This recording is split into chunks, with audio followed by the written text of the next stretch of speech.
Պարոն Մամիջանյան, օրեր առաջ դուք էիք Եվրոպայում, այսօր եվրոպացի բարձրաստիճան պաշտոնյաներ են այստեղ, այս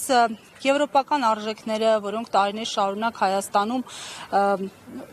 որպես օրինակելի արժեքներ են ցուցադրվել, այսօր ինչու չեն կարողանում իրենց դիրքերը պաշտպանել այստեղ։ Դուք կտակ ես մի փոքր ձեր հարցը խմբագրեմ, այսպես ասած, եթե դեմ չեք։ Մենք հիմա եկել ենք դատարան Արմեն Աշոտյանի մեր ընկերոջ դատի համար մի մարդու, ով եղել է այդ կապերի, այդ արժեքների, իրական քրիստոնյա-դեմոկրատական արժեքների թիվ մեկ չասեմ, բայց ամենակարևոր տարածողներից մեկը Հայաստանի քաղաքական դաշտում։ Ու իբր Եվրոպամետ Փաշինյանը արդեն երկրորդ անգամ գումարային շուրջ 700-ից ավել, օրից ավել պահում է պարոն Աշոտյանին անազատության մեջ։ Այդ եթե փիլիսոփայական տեսանկյունից։ Այն ինչ տեղի ունենում հիմա եվրոպական արժեքների հետ ոչ մի կապ չունի։ Ցավոք սրտի եվրոպական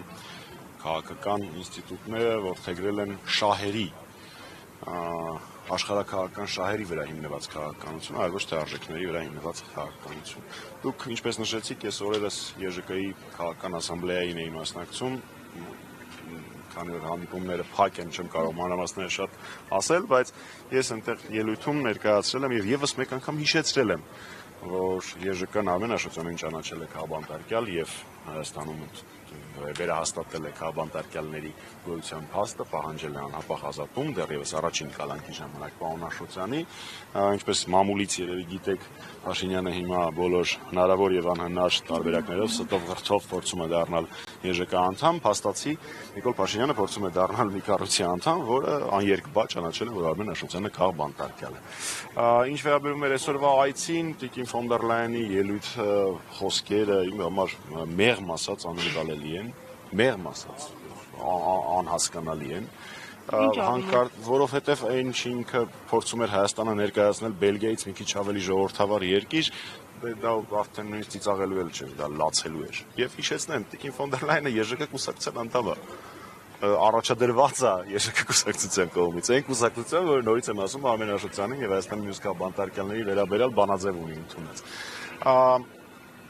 Սա է իրականությունը, ես զրո ակնկալիքներ ունեմ Սահմանադրական դատարանից, բայց եկեք հիպոթետիկ պատկերացնենք, էլի։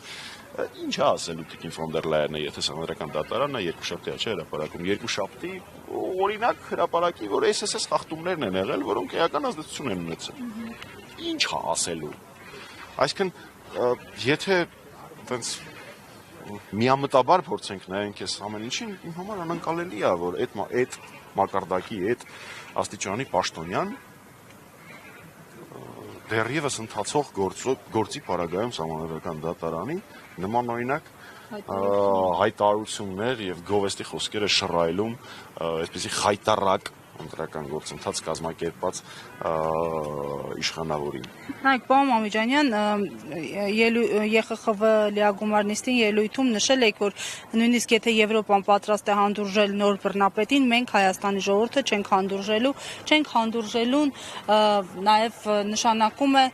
փողոցի գեներացիա, փողոցով պայքար, նաև նշանակում է մանդատները չվերցնել կամ վերցնելով շարունակել պայքարը, ինչ է նշանակում ըստ ձեզ, քանի որ դուք միայն աջակցել եք նախընտրական եւ ընտրական process-ներին։ Մանդատների մասով ես չեմ հարցի հասցեատերը,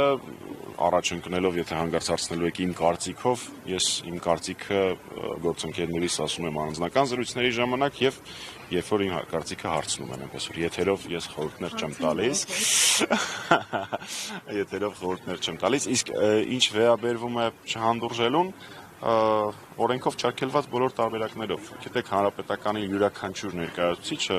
շարքային անդամից մինչև գործադիր մարմնի անդամ կամ կուսակցության ղեկավար, այն մարդն ում վերջին հերթին կարելի է հարցը տալ, բացարձակ ես չեմ թիրախավորում, որովհետև մենք միշտ եղել ենք պայքարի ամենավտանգավոր կետերում եւ չենք պատրաստվում այդ կետերը լքել եւ միշտ ասել ենք, որ փողոցային պայքարը համադրված իմպիչմենտի գործընթացով, համադրված այս կամ այն քաղաքական գործընթացով միակ ճանապարհն է, միակ տարբերակն է Նիկոլ Փաշինյանի իշխանությունից հեռացնելու։ Տարբերակները կարող են քննարկվել, ասել էս ճանապարհով եւ այլն, բայց բոլորի մեջ փողոցային պայքարի բաղադրի չկա։ Ես հույս ունեմ, որ Հայաստանում քաղաքականությամբ զբաղվող եւ իրական ընդդիմադիր կեցվածք ունեցող յուրաքանչյուր անձ հասկանում է, որ դրան ուղղակի այլ ընտրանք չկա։